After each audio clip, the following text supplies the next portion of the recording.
মির্জাপুর পঞ্চায়েতের গোপালপুর এলাকায় প্রায় 1 কিলোমিটার রাস্তা সংস্কারে এগিয়ে এলেন এলাকার গ্রামবাসীরা। প্রশাসনকে বারবার জানিয়েও কাজ হয়নি। এবার নিজেদের ব্যবহার্য রাস্তা নিজেরাই সারানোর উদ্যোগ নিলেন এলাকার মানুষ।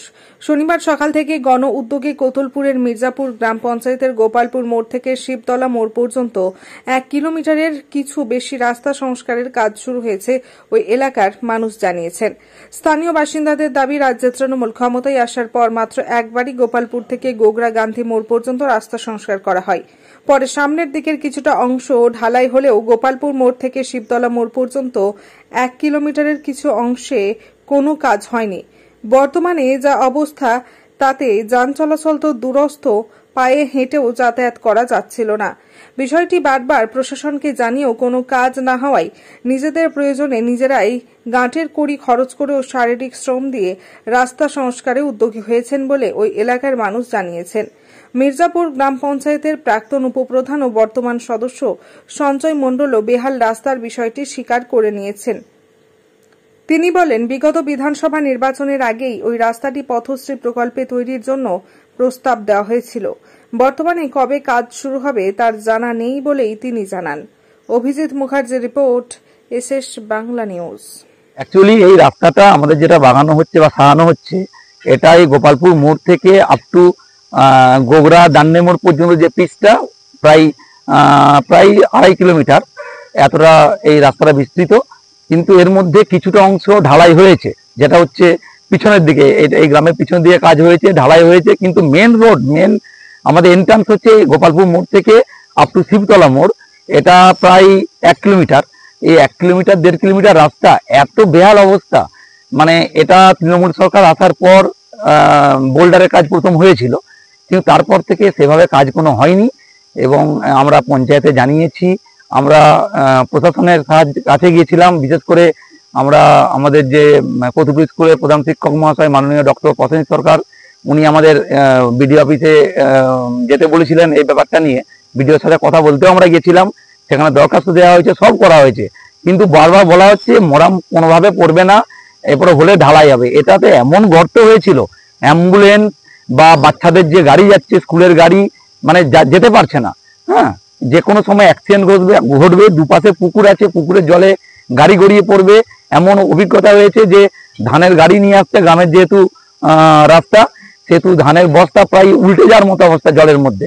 এখন বাধ্য হয়ে আমরা, যখন কোনো উপায় নেই, এই বর্ষা আসছে, আমরা তো এত বড় বড় গর্ত হয়েছে, মাছ চাষ করার মতো অবস্থা ছিল আমাদের। তো শেষমেশ আমরা গ্রামের উদ্যোগে নিজেরা চাঁদা তুলে আমাদের যেটুকু বাকি আছে, ঢালাই ছাড়া যেটুকু বাকি আছে, আমরা সেটুকু রিপেয়ার করার জন্য এই মোরাম বিছানো কাজ নিজেরা উদ্যোগে নিজেরাই করছি। আমরা একদম নিজেরা করছি, পয়সা দিয়ে চাঁদা তুলে কাজটা করছি। আমার নাম মধুসূদন কোলে, আমি গ্রামবাসী। ব্যাপারটা বলি, মানে আমিও পঞ্চায়েতের আগের বোর্ডে উপপ্রধান ছিলাম। তো আমাদের গোপালপুর সংসদটা এরিয়াটা এমন ভিত্তিক, সব কাস্ট ওখানে তো আছেই এবং ছড়ি ছিটি, এবং সংসদের এলাকাটা বহু এলাকা এবং রাস্তাঘাট প্রচুর। তার ফলে কি হয়েছে, পঞ্চায়েতগতভাবে যতটা করা হয়েছে, কিন্তু একভাবে পুরোটাই কোনোটা সম্ভব হয়ে উঠেনি।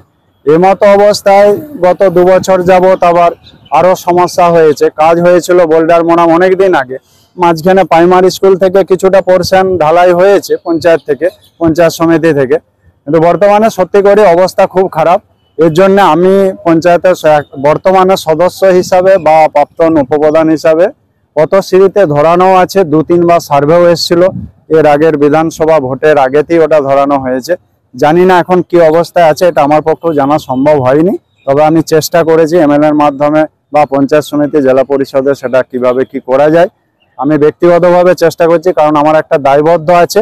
কারণ ওখানে জনগণের আমি সেখানে মেম্বার, কালকে আমার কাছে এসেও ছিলেন। এখন ব্যক্তিগতভাবে বলি, গ্রাম থেকেই ওনারা উদ্যোগ নিয়েছেন, আমিও আমার মতো করেও যতটা পেরেছি আর্থিকভাবে সহযোগিতা করছি। সবাই, প্রত্যেককে, গ্রামবাসীরা এইভাবে। এখন রাস্তা সত্যিকারই বেহাল অবস্থা, একটা পেশেন্ট নিয়ে যেতে গেলে খুব সমস্যা। অথচ ওখানে একটা বড় জলের প্রকল্প ওখানে জায়গা দেওয়া হয়েছে, বেস্টের ল্যান্ড, তাদেরকেও বলা হয়েছিল যে রাস্তা এইভাবে করতে, যে খারাপ হয়ে যাচ্ছে।